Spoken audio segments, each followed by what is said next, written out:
Gracias por acompañarnos a este panel donde tenemos como invitados a destacados catedráticos en la materia para ver los temas de candidaturas independientes y de reelección. Por obviedad del tiempo, solo diré sus nombres, no leeré el currículum. Tenemos como invitado al doctor Juan Mario Solís Delgadillo, catedrático de la Universidad Autónoma de San Luis Potosí, el doctor Javier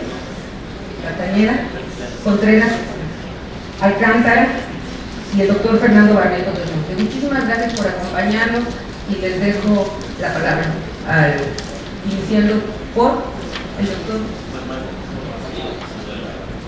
doctor Solís. Por favor. Muchísimas gracias a todos ustedes por su asistencia. Muy agradecido con la invitación y celebro mucho la celebración de este foro. Entiendo y conozco bien el esfuerzo que se hizo para poder llevarlo a cabo y pues por supuesto haciéndoles una felicitación a la gente del Instituto Nacional Electoral y del Consejo Estatal Electoral de Participación Ciudadana de San Luis Potosí. Efectivamente, por cuestiones de tiempo seremos muy breves.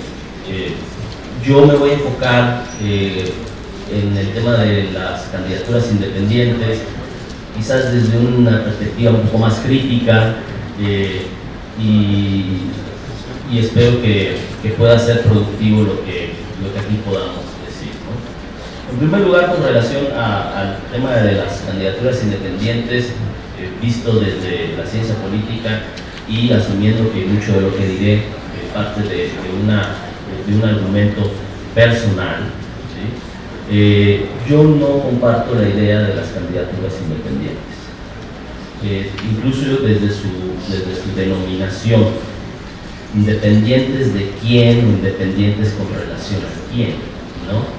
En un trabajo de investigación que hemos realizado con un joven estudiante de aquí de la facultad, hemos discutido con la literatura y sugerimos que más que candidaturas independientes, esta figura se pudiera denominar candidaturas abiertas. ¿Abiertas a quién? Abiertas a quien pueda cumplir los requisitos que exige la autoridad para poder correr en una elección bajo esta figura, ¿no? Yo me voy a concentrar mucho en lo que ha ocurrido en el proceso electoral del 2015 y concretamente con relación a las diputaciones federales que se pusieron en disputa en ese proceso electoral. Lo que íbamos encontrando en esta investigación, por eso digo que seré breve, es que si tomamos en cuenta el tamaño del padrón electoral, que son 85 millones, números menos, ciudadanas en este país, solo 122 personas manifestaron su interés inicial por activar la figura de las candidaturas abiertas. Entiéndase, cuando hablo de candidaturas abiertas es lo que se denomina independientes. De esas 122 personas, solo 52 cumplieron los requisitos primarios, ¿sí? Es decir, el primer filtro solamente fue satisfecho por 52 personas y luego por algunas decisiones que se tomaron en los tribunales se permitió que 5 personas más lograran pasar este filtro en calidad de aspirantes, ¿no? 14 presentaron su renuncia como aspirantes, con lo cual solamente se quedaron 43. Y en donde hubo más aspirantes, de acuerdo, estoy hablando en términos estadísticos descriptivos, ¿sí? Pues fue en Veracruz, en Sinaloa y en Puebla, ¿sí? Y en San Luis Potosí solamente tuvimos un caso de un ciudadano, una ciudadana que manifestó su interés y que logró ser aspirante, ¿no? Y al final de cuentas solo 22 obtuvieron el registro en 20 distritos electorales distintos, lo cual significa que solamente hubo candidaturas independientes en el 6% de todos los distritos uninominales del país, ¿no? Y si lo vemos en términos del número de candidaturas en global que se presentaron, las candidaturas abiertas apenas representaron el 0.48% del total, en donde en San Luis Potosí, pues, por supuesto, no tuvimos ninguna persona que bajo esta figura. Es muy importante, y ya fuera de la numeralia que esto puede suponer, y que entiendo muchos de ustedes conocen a la perfección por el trabajo que realizan, hay que distinguir entre candidatos que son insiders y candidatos que serían outsiders del sistema de partidos. Y lo que observamos en su mayoría es que las candidaturas abiertas han terminado siendo vías por las cuales circulan las élites en otra pista, ¿no? En otra arena que se les abrió. Yo no me preocupo tanto y entiendo que es una cuestión de derechos adquiridos y que son progresivos y que todas las personas que tenemos el estatuto de ciudadanía, seamos hombres, seamos mujeres, en términos democráticos, pues tenemos el derecho a aspirar, a acceder, a presentarnos a cargos públicos con la posibilidad de votar y ser votados. Yo no estoy peleado con eso, ¿sí? Yo lo que veo con cierta preocupación es la atomización que se puede dar en el sistema de partidos con la proliferación de candidaturas de esta naturaleza, supuestamente independientes, que en el fondo, cuando uno observa todo lo que se requiere para constituir una candidatura, es básicamente la constitución de un partido político, si lo queremos hablar en términos más generales, ¿no? Es decir, una persona que manifiesta el interés de activar esta figura, pues necesita realizar una serie de acciones y construir una especie de estructura que no sería muy distinta a la de un partido político, aunque sí es cierto, ¿sí?, que se distingue con relación al partido político en que no tiene necesariamente una vocación de permanencia como sí la tienen los partidos. A final de cuentas, las candidaturas abiertas terminarían siendo una especie de partido hecho a la medida o un partido taxi que en otras latitudes, en otros ejemplos históricos de la propia región latinoamericana, pues nos pueden dar pautas de las consecuencias no tan positivas de activar este tipo de figuras. Estoy pensando, por ejemplo, en el Perú de 1990, con el ejemplo de Cambio 90 de Alberto Fujimori, que prácticamente fue un partido hecho a la medida de Fujimori, y que termina siendo el colofón de una crisis del sistema de partidos que a la postre va a terminar atomizándose, implosionando el sistema de partidos. Y actualmente pues la República del Perú pues, sigue teniendo muchos problemas para construir la gobernabilidad. Mi problema no tiene que ver directamente con que los ciudadanos puedan acceder a presentarse a una elección, sino más bien con lo que viene después de la elección, que es algo que muy pocas veces, o al menos yo no he escuchado con asiduidad en los medios, en los foros de discusión, se presta demasiada atención, y que tiene que ver directamente con la gobernabilidad. ¿Sí? Nosotros sabemos muy bien que a mayor fragmentación del sistema político, pues es mucho más difícil construir acuerdos. Fragmentar el sistema político a partir de una creciente presencia de candidaturas independientes, pues nos puede llevar a ese escenario y puede ser algo muy complejo. Pensemos en alguien que se presenta bajo ese esquema a una elección a gobernador, que gana, y uno se preguntaría razonablemente quién le va a introducir la agenda a este señor, pues estamos pensando que va a gobernar por decreto.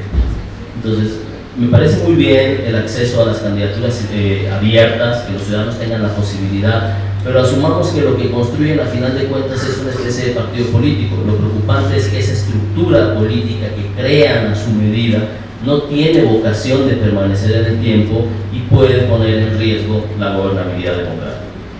Voy a terminar enfocándome en el ejercicio empírico que realizamos con base en la teoría de conjuntos y el álgebra booleana para el caso de las candidaturas abiertas en el México de 2015. Nosotros tomamos como referencia 6 variables independientes, es decir, 6 factores que consideramos que inciden en la obtención de la candidatura. 2 de ellos son de carácter político, 2 de ellos son de carácter geodemográficos y 2 son de tipo biológico. Las variables políticas serían la trayectoria y el vínculo partidista, las geodemográficas la extensión territorial de la circunscripción y la densidad de la misma, y las biológicas serían la edad y el sexo de quienes aspiran.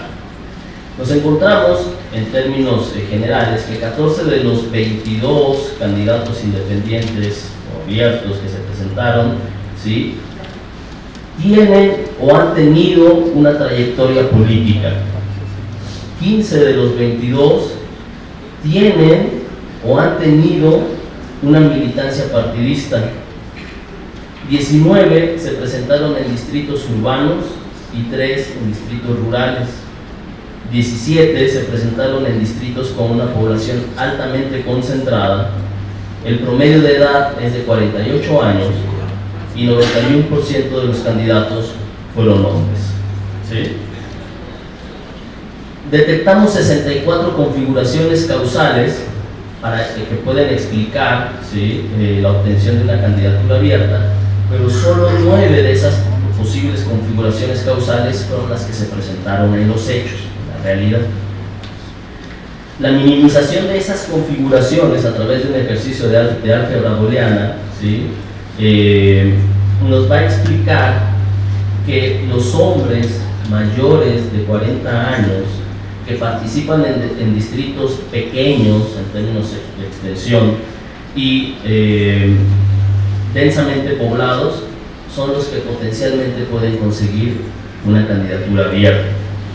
Y en el caso de las mujeres, esto es algo bien importante, que en buena medida es lo que nos concita estar aquí, ¿sí? Una mujer podría conseguir una candidatura abierta si es joven, ¿sí?, y compite en distritos grandes y con población dispersa, ¿sí?, y solo así lo podría conseguir aunado a tener una trayectoria y vínculos partidistas.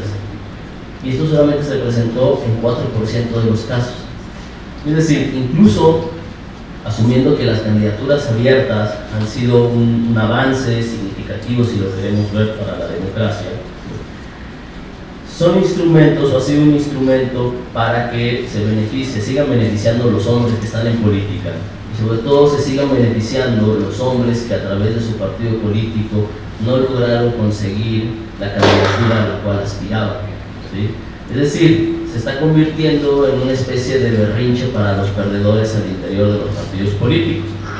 Y yo sé que esto dicho así es políticamente bastante incorrecto, ¿sí?, pero yo siempre lo he dicho a mis estudiantes: ser políticamente correcto es ser académicamente indecente.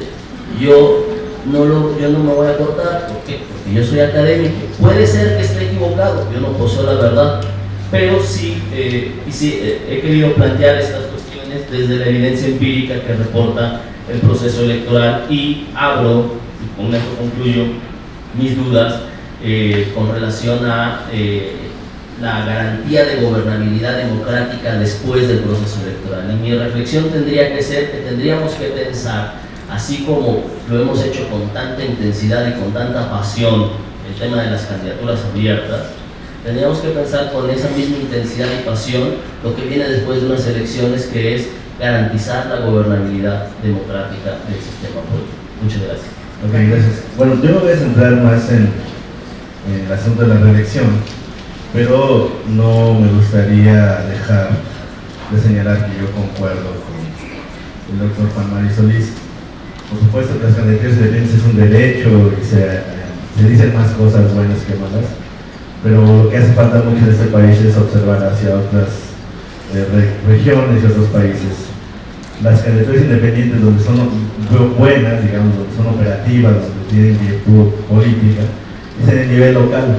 Y aquí lo metimos a todos los niveles, ¿no?, sin ton ni son, y con argumentos políticamente correctos, pero no operativos, ¿no? Entonces, yo también tengo mis reservas y creo yo que estos foros, precisamente, y agradeciendo precisamente así a las instituciones que nos han invitado, convocado a discutir, pues sirve precisamente para que aquello que por lo regular los académicos solamente a veces lo contamos a los propios colegas en revistas académicas, a nuestros alumnos, sobre todo los que trabajan en las instituciones electorales, sepan a lo que se van a enfrentar. El problema que tienen los magistrados, los miembros de los organismos electorales, pues es que están obligados por ley a cumplir con ella, ¿no? Aunque sepan que está mal hecho. Y entonces van a ser ustedes los que van a tener que lidiar con los problemas que nosotros les vamos a decir, ¿no? Para hablar yo sobre las candidaturas, sobre la elección, perdón, me gustaría empezar señalando algunas cuestiones que se han presentado incluso desde que se plantearon, antes de que se hiciera la reforma. La reelección, ahora voy a dar una definición, pero implica varias cuestiones, ¿no? Nos abre varias preguntas. ¿Cuáles son los efectos sobre el sistema de partidos? Y eso no se discutió. ¿Cuáles son los efectos sobre los partidos a nivel individual? Una cosa es a nivel de conjunto, otra cosa a nivel individual. Los efectos positivos que se presentan, que presenta la reelección, ¿es válido para todos los cargos de elección? Ahora voy a hablar a partir de estas preguntas. Los efectos negativos se presentan igualmente para todos los cargos en disputa. ¿Deben los titulares renunciar al cargo antes del proceso electoral? Sí, no, ¿por qué? ¿Cuáles son los plazos? Eso es lo que está discutiendo actualmente en prácticamente más de la mitad de las legislaturas estatales. Quizá en algunos casos ahorita ya se planteó.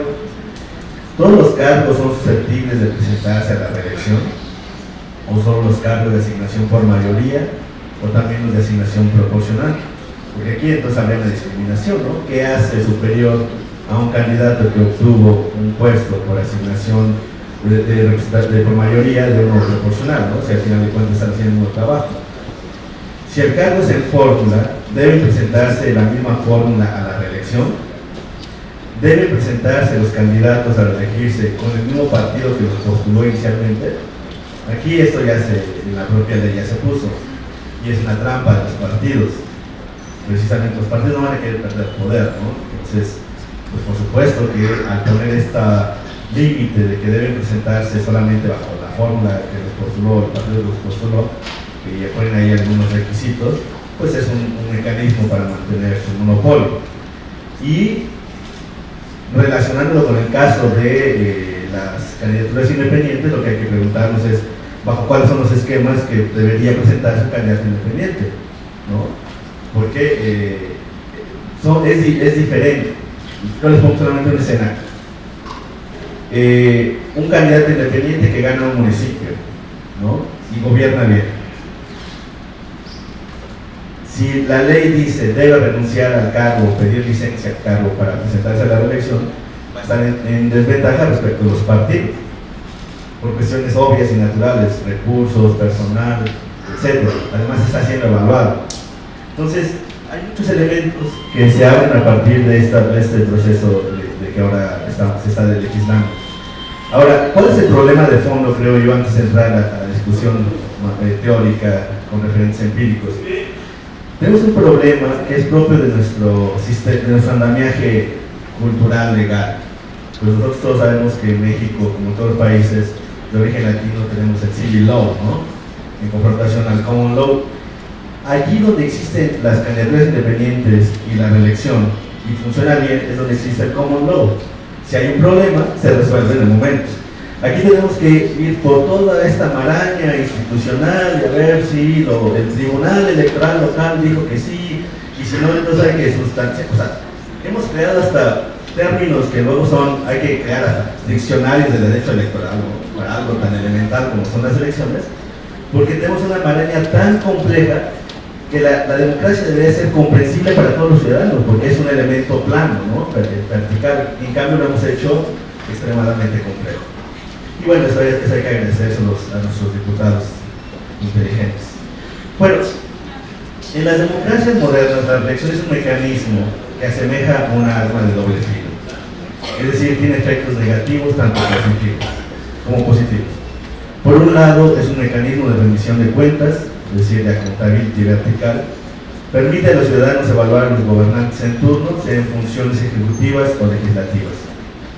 Obliga a los titulares de los cargos a responsabilizarse en mayor medida sobre sus decisiones. Creo yo que esa es una gran ventaja de la reelección, ya que al sujetar su carrera política al referendo ciudadano y en menor medida a las decisiones internas de los partidos, psicológicamente se siente obligado a ponderar los efectos políticos de sus decisiones en el cargo. Y eso precisamente lo saben los partidos, por eso pusieron este límite a que debería presentarse bajo la misma partido que lo postuló. Por otro lado, los efectos negativos se presentan principalmente en los cargos ejecutivos y de manera específica en los sistemas presidenciales. Por supuesto que aquí estamos hablando de la reelección a nivel municipal, de los diputados locales y de los senadores y de los diputados federales. Ya sabemos la historia de México de por qué razón la reelección se convirtió en un tabú, ¿no? Pero solamente habría que voltear a otros lados. En los últimos años, sobre todo a partir de los 90, en los procesos de constituyentes en Bolivia, en Ecuador, en Venezuela, la reelección se convirtió en un mecanismo de imposición de, digamos, de nuevas élites, no del todo sanas para la democracia en la región. Y bueno, en el caso de Venezuela es muy claro, ¿no? Una democracia que funcionaba muy bien desde los años 50 y vean dónde está. La prohibición de la reelección tiene igualmente diversas aristas, ¿no? Por un lado anula sus efectos positivos, pero las democracias poco consolidadas, sobre todo con partidos débiles, puede limitar la influencia de grupos conservadores y fortalecer a los partidos anti-establishment. Ahora sirve, lo más grave de todo es que siempre hablamos de los temas como si supiéramos bien su definición, ¿no? Entonces, voy a poner una definición, no es mía por supuesto, sino que es una síntesis, para entender los tipos de reelección que hay y los efectos que tiene. La reelección es la posibilidad legal de ser votado para ocupar de nuevo un cargo por otro periodo, de manera amplia. Esa es la definición mínima. De manera amplia, con el titular de un cargo electo democráticamente, que puede ser de tipo ejecutivo, tales como presidente, vicepresidente, gobernador, presidente municipal, etc., o de representación, tales como diputados, senadores, representantes, miembros de ayuntamientos, etc., puede optar por presentarse para ser electo por otro periodo en el mismo cargo. La reelección es un mecanismo de rendición de cuentas, como ya dije, permite la profesionalización de los políticos, eso es importante, en cargos públicos, y aumenta la identificación de los ciudadanos con los gobernantes. Entre sus efectos negativos están la oligarquización de las elecciones, y ahorita voy a tener en ello, la perpetuación de gobernantes no democráticos y la corrupción de las democracias. Como cualquier mecanismo electoral, los efectos dependerán de su interacción con otros elementos del sistema político. Y ese es, creo yo, el problema que tenemos en México, las reformas electorales. Afortunadamente, a partir del Pacto por México, no quiere decir que haya sido lo mejor, pero lo que sí puso en tela, o lo puso en la mesa, perdón, de discusión, es que regularmente, al menos durante 20 años, los mexicanos nos hicimos en el imaginario que una reforma electoral era reformar a quien gestionaba las elecciones. Reformas electorales es cómo se transforma el sistema de votación para la asignación de puestos. Y solamente con las candidaturas independientes, la paridad de género y ahora la reelección es que realmente estamos haciendo reformas electorales. Lo otro era reforma a la gestión de las elecciones, con todo lo que implicaba. Ahora, hay muchas formas de entender la reelección. Hay dos variables que se contraponen, que se entrecruzan como dos. Hay la reelección indefinida y la reelección limitada, y pueden ser consecutiva y no consecutiva, por lo tanto nos dan 4 tipos de reelección: indefinida consecutiva, indefinida no consecutiva, indefinida limitada consecutiva y limitada no consecutiva, es decir, esa es la prohibida, ¿no? Me voy a centrar, para terminar, en 2 efectos positivos y 2 efectos negativos que yo considero que son importantes tenerlos presentes. Como decía, estos efectos van a depender de la interacción con los con los elementos del sistema político. El primer elemento positivo es que hay un proceso de evaluación de los ciudadanos hacia el gobernante y por lo tanto se genera una mayor identificación. El gobernante va a buscar quedar bien con los ciudadanos, no como hasta ahora, que trata de quedar más bien con el partido, ¿no? Por supuesto que es una visión maniquea, pero en general se orientan más a ver cómo benefician al partido en el turno que a ver a los ciudadanos. Entonces la reelección va a permitir abrir este esquema. Lo otro es que los gobernantes, pero sobre todo los legisladores, se profesionalizan. En México no existía la reelección consecutiva, pero sí había reelecciones. Habían, o hay, personas que eran regidores, luego se convertían en diputados locales, luego se convertían en diputados federales, luego en senadores, luego regresaban, ¿no? Pues es la carrera política. Ahora lo que haría la reelección es permitirles que se especialicen en una sede y de mejor forma. Esos, digamos, son uno de los efectos interesantes y que habría que centrarnos en ellos. Hay mayor evaluación. Sin embargo, aquí hay un problema. Estos elementos positivos se basan en una idea de que el ciudadano es racional, altamente informado, que no está sujeto a presiones políticas, que no cede al clientelismo político y que está consciente de lo que hace el gobernante y además, muy importante, que no cae ante la tentación de la personalización de la política, ¿no? ¿Qué se ha descubierto primero? Pues que los electores no valoran o no evalúan a los políticos de manera racional. Se ha encontrado, pues, sobre todo en Estados Unidos, donde la reelección es de práctica común, pues de que los electores votan por afinidades personales. Hay personas que votan, por ejemplo, para no hacerlo más largo, aquí mismo en México, veamos el caso de Guanajuato, por ejemplo, que el PAN ya prácticamente se eternizó, o el PRI en el Estado de México, o el PRD, ahora Morena en la Ciudad de México, que ya se eternizaron. La gente simplemente vota por inercia y porque no hay una evaluación racional. Entonces uno dice, ¿cómo es posible que un Estado que ya tiene 5 o 6 gobernantes de un nuevo partido y no lo cambien a pesar de que hay una corrupción? Pues porque los electores generan lealtades irracionales, no son racionales, ¿ok? Y esto lo que se ha encontrado también es que los políticos son muy finos al evaluar esto, entonces se convierten en políticos irresponsables. En lugar de gobernar para beneficiar a la sociedad y buscar esta evaluación, buscan más bien el clientelismo político. El otro problema es que los políticos también pueden esconder información, es decir, dado que saben que van a ser evaluados y que están en constante, digamos, bajo el foco de la opinión pública, y esto puede salir como un elemento indispensable para su evaluación en el momento de la elección, pues tienden a esconder información. Y esto le resta efectivamente toda la lógica a la contabilidad. El último elemento con el que me quiero centrar es que en democracias poco consolidadas, y México no es una democracia consolidada, seamos serios, espero que alguien aquí sepa que todos estamos conscientes, no quiere decir que no lo podamos ser, pero en este momento no somos una democracia consolidada, sobre todo porque hay una falta de Estado de Derecho. O sea, México es el país en que más se viola sistemáticamente la ley, o se utiliza la ley a modo para justificar cosas, ¿no? ¿Y qué sucede entonces? Pues que la reelección en democracias poco consolidadas, con poco respeto al Estado de Derecho, se generan procesos de oligarquización.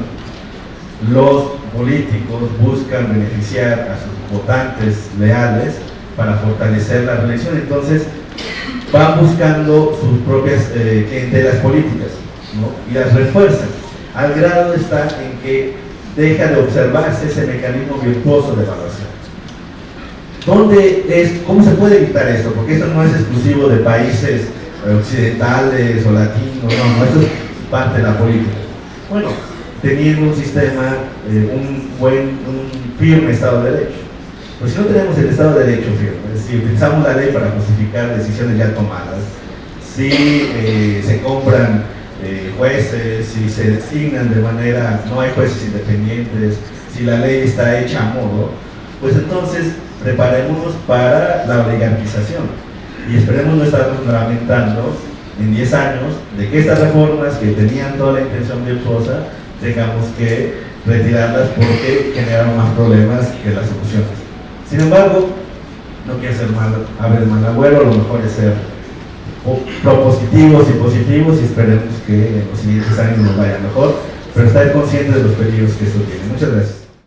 Ahora escuchamos al doctor Javier Contreras, por favor. Sí, muchas gracias. Bueno, en primer lugar, buenas tardes, muchas gracias por la invitación a este evento. Mi reflexión sobre las candidaturas independientes y sobre la reelección, yo la voy a hacer a partir de tres procesos que yo estoy observando que están sucediendo en México de forma simultánea. Por un lado, tenemos una crisis de representación y un problema de confianza con los partidos políticos o hacia los partidos políticos. El segundo proceso para mí sería que estamos en un momento de cambio, en una especie de transición del sistema político. El sistema político en México está cambiando. Y en tercer lugar, yo hablaría de un proceso de aprendizaje, que estamos teniendo todos, tanto políticos, partidos, autoridades electorales, como por supuesto ciudadanos, que tiene que ver con una nueva práctica referente a la democracia. ¿De qué se trata la democracia? Podríamos pensar que en México teníamos una cierta experiencia con la democracia porque durante muchos años estuvimos votando, íbamos a votar y votar y votar. Lo cierto es de que, todos lo sabemos, había un régimen de partido dominante y eso no permitía que en realidad hubiera un aprendizaje sobre la democracia. De tal manera que para mí, en lectura, tenemos estos tres procesos. Y creo que es a partir de estos tres procesos que tendríamos que leer tanto las candidaturas independientes como la reelección. En cuanto a las candidaturas independientes, bueno, el momento de crisis de representación me parece que es claro.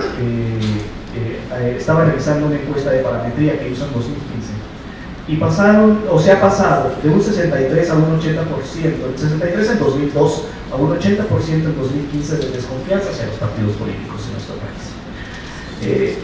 Un 80% de desconfianza es un número enorme. Y por otro lado, las candidaturas que hoy llamamos independientes, en realidad desde hace muchos años están ahí, pero han estado bajo otra forma. ¿Quién no recuerda que en San Luis Potosí se votaba por el burro Cleofas? ¿Quién no recuerda al candidato Morris en Jalapa, en Veracruz? Vamos, siempre, en toda elección, siempre ha habido en los conteos que al final de cuentas se vota o por personajes públicos o por alguna persona de renombre que no está, por supuesto, registrada y no está en la competencia. Si bien al principio eso era una forma contestataria contra el régimen, posteriormente eso se fue transformando y se comenzó a ver que había ahí una opción para democratizar en los espacios micro, en los espacios locales, en los municipios, las elecciones. De tal manera que las candidaturas ciudadanas, yo recuerdo el caso de Cárdenas, donde un candidato no registrado, un doctor de renombre, se presenta a la elección, creo que en el 90-91, y resulta que la gana sin estar registrado. Se arma un borlote, se tiene que reponer la elección, y a partir de reponer la elección, el PRI dice, bueno, entonces ahora yo lo propongo, y el candidato gana. Bueno, eso es parte de nuestra historia. Entonces lo que estamos viendo es un proceso de evolución institucional también con las candidaturas independientes. Por supuesto, eso no gustó en muchas ocasiones a los partidos políticos y a los mismos militantes que dijeron hay que respetar la militancia de los partidos.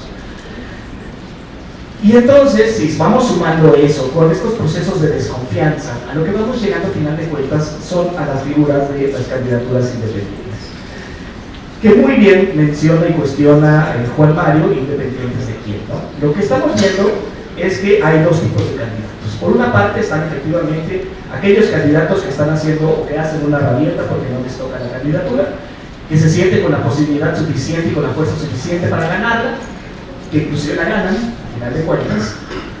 Y por otro lado estamos viendo también candidatos en menor medida, candidatos realmente independientes, con cierta experiencia política, pero no militante partidistamente hablando. Pero a mí lo interesante, y creo, esto es más una apuesta, una corazonada, siguiendo mi lectura bajo estos tres procesos de crisis de representación, de cambio del sistema político y de procesos de aprendizaje, que poco a poco vamos a comenzar a ver más candidatos independientes, no militantes de partidos, y que esto se va a conjuntar con otro proceso que está sucediendo actualmente y que tiene que ver con el surgimiento de plataformas o movimientos políticos. ¿De qué estoy hablando? Estoy hablando de Ahora, o Ahora Sí, que se llama la plataforma que pueden llegar a utilizar en casa. Estoy hablando de Nosotros, una plataforma que está proponiendo Mauricio Merino, y estoy hablando de Wikipolítica, entre alguna otra posible plataforma que pueda surgir. Y en estas plataformas lo que estamos viendo son ciudadanos vinculados en alguna medida a actividades políticas, pero no militantes partidistamente hablando, que están comenzando a impulsar una nueva forma de hacer política, o una forma de hacer política por fuera de los partidos, y que tiene que ver con un proceso de educación hacia la ciudadanía. En ese sentido, mi apuesta por las candidaturas independientes es que en el momento en que se terminen de conjuntar tanto las candidaturas independientes como estas plataformas, es que vamos a tener una dinamización y una oxigenación de nuestro sistema político. Y que llegado el caso de que puedan llegar a tomar fuerza suficiente, porque me parece que recursos los están comenzando a tener, podemos ir hacia la creación y el surgimiento de nuevos partidos políticos. Y me parece que se corre, que los actuales partidos políticos corren el riesgo, al no estar vinculando su agenda política con la agenda pública, al no existir una correspondencia total entre ellas, o al menos cercana a la agenda social, a la agenda pública, creo que ahí pueden comenzar a perder terreno los partidos actualmente existentes. Y por eso digo que me parece que hay un proceso de transición o de cambio de nuestro sistema político. Y por el lado de la reelección, lo voy muy rápido, porque creo que ya andamos con un poco de tiempo encima. La reelección la tenemos que pensar también bajo estas tres ideas, pero nos tenemos que preguntar, en el caso de las reelecciones, no solo quién gobierna ni cómo gobierna, que pareciera que es en lo que se está concentrando todo, sino en otra pregunta más, que es con qué estructura institucional vamos. Ahora, en la exposición que muy claramente nos hacía Fernando, podemos encontrar al identificar varios supuestos sobre la reelección. Un supuesto sobre la reelección es que este es un mecanismo para hacer a los gobiernos responsables, lo dijo Fernando, por los resultados de las acciones realizadas. Pues se supondría que en virtud de que el ejercicio de gobierno, que a partir del ejercicio de gobierno, los electores van a ser los responsables y sobre todo los gobiernos van a escoger políticas que serían más probablemente apoyadas por los ciudadanos. Pero resulta que no necesariamente la reelección va a incentivar a los políticos a implantar las políticas preferidas por los electores. Eso se ha visto en muchísimas ocasiones. Y por otra parte, como también lo mencionó Fernando, los ciudadanos no necesariamente tendrán la suficiente información para evaluar el desempeño de los gobiernos. Entonces ese es un supuesto que queda, digamos, en el entredicho. El otro supuesto es que la reelección por sí misma no puede, de esto se desprende que la reelección por sí misma no puede incrementar la calidad de la representación ni el desempeño de los gobiernos. Y aquí cobra importancia la pregunta sobre la estructura institucional. ¿Por qué? Porque va a depender el alto grado de esta, cómo se operacionaliza, al final de cuentas, la reelección. Y acá vienen las reglas electorales. Esto es, ¿quién es realmente el decisor? ¿Los votantes o los partidos que van a decidir, al final de cuentas, quiénes pueden o no ir sobre la reelección? ¿Y qué pasa cuando van en coaliciones? Bueno, esto ya se estuvo discutiendo acá también en la sesión anterior, así que no hubo más referencia. Pero otro elemento importante es plantearse el acceso a la información por parte de la ciudadanía. Y todo esto nos viene, claro, hacia la estructura institucional de transparencia y acceso a la información, pero también hacia la rendición de cuentas, también hacia los sistemas de accountability y, por supuesto, hacia la libertad de expresión. ¿Con qué calidad de libertad de expresión tenemos en nuestro país como para asegurar que los medios también van a cumplir esa función social que tienen? Y lo sabemos todos y estamos conscientes que son un negocio, pero también tienen una función social, y la función social de informar. Bajo ciertos contextos de amenaza a la libertad de expresión, como lo tenemos en México, también con qué calidad de libertad de expresión vamos a estar alimentando estos procesos, tanto de candidaturas independientes como de reelección. Luego viene otro elemento institucional importantísimo, que es la correspondencia, ya lo decía yo, entre agenda pública, agenda partidista y agenda de gobierno. Otro elemento es con qué oposición. Esto es, si no hay una oposición realmente fuerte, si no hay una oposición importante que esté discutiendo las acciones y decisiones del gobierno, no vamos a tener información suficiente para entonces sí poder hacer responsables a los gobiernos, poder ir a una elección que cumpla su función, y eso se nos está quedando de lado. Hay una responsabilidad ahí por parte de todos los partidos políticos actualmente existentes por mejorar sus cuadros, por mejorar sus procesos, por mejorar su formación. También se debe agregar la cultura política de los ciudadanos, ya lo mencionaba hace rato, bajo el supuesto de que todo es perfecto, va a funcionar, por supuesto, pero en nuestro caso nada es perfecto, estamos muy lejos de la perfección. Estamos viendo los problemas de clientelismo ahora en el Estado de México también. Hoy los ladrones ya no van al banco, hoy van a las oficinas de los partidos a saquear las tarjetas, las despensas o lo que estén dando. Tenemos que ser muy cuidadosos también del modelo de comunicación de las campañas electorales. Es decir, si seguimos centrados en un modelo de comunicación basado en la publicidad, no vamos a avanzar una vez más en términos de información relevante para los ciudadanos para tener una decisión informada. Tenemos que cambiar ese modelo de comunicación. Y bueno, lo otro es la tradición de cumplir o no lo ofrecido en campaña, que en nuestro país no es tradición para nada cumplir lo que se ofrece en campaña.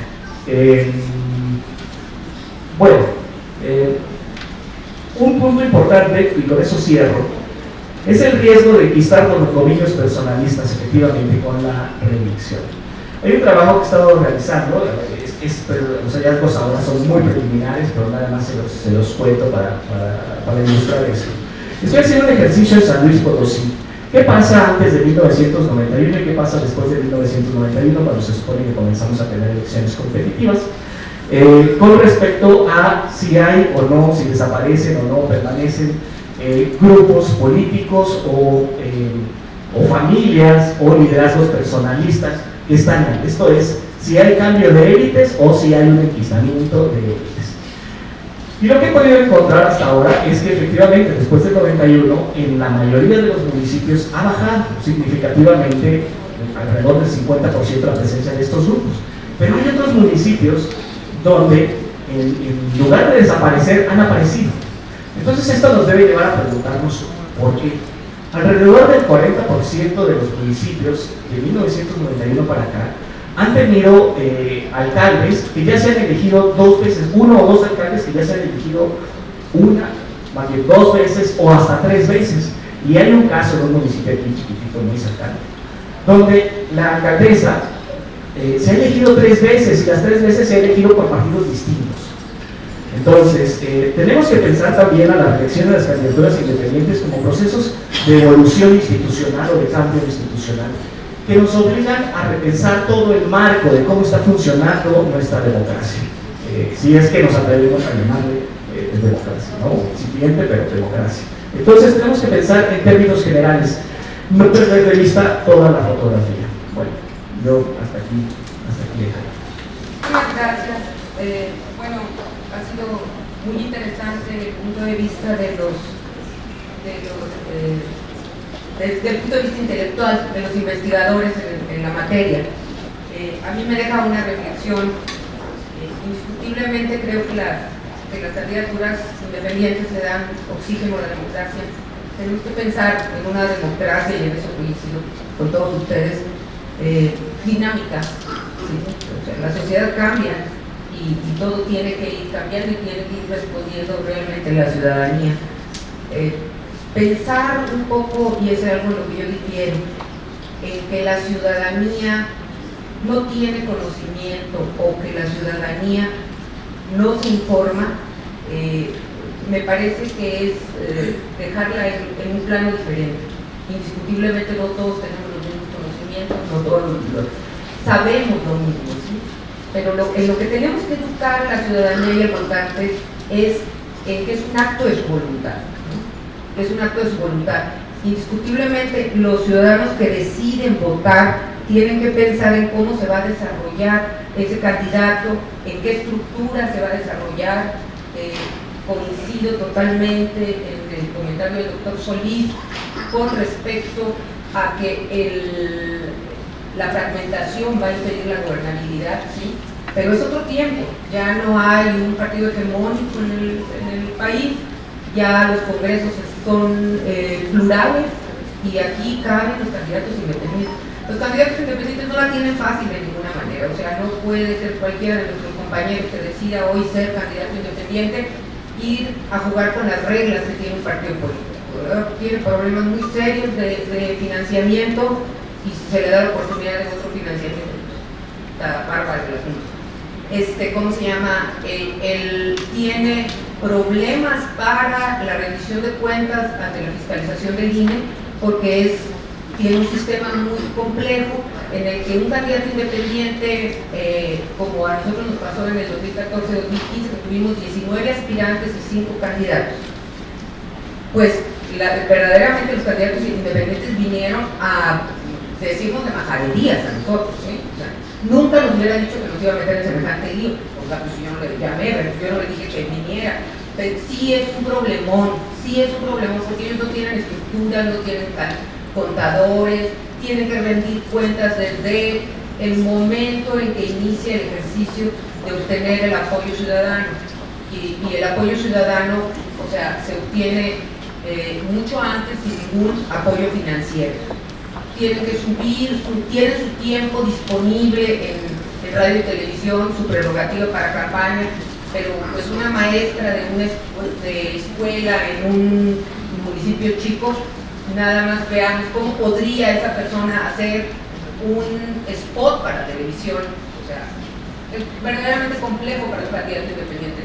Los candidatos independientes tienen que tener estructura, tienen que tener apoyo para poder caminar. Sin embargo, es un elemento que ahora tenemos, coincido con usted, dinamiza la democracia, da oxígeno a la democracia. En el tema de la reelección, me pudo encantar que tengamos muy claros los efectos positivos y negativos que nos comentaba el doctor, porque sí es un ejercicio que tenemos que seguir, se da en todos los países del mundo, en muchos países del mundo se da y no le debemos tener miedo, ¿no? También a la reelección, pero de manera muy responsable. Yo creo que el problema que tenemos en México, aparte de la falta de cumplimiento con el Estado de Derecho, es un problema de responsabilidad e indudablemente de cultura. Indudablemente de cultura, como decían ustedes, ¿verdad? Pues por eso les agradecemos mucho y le pedimos a la diputada Dulcelina y a la licenciada Ana Lilia que nos ayuden a dar el reconocimiento.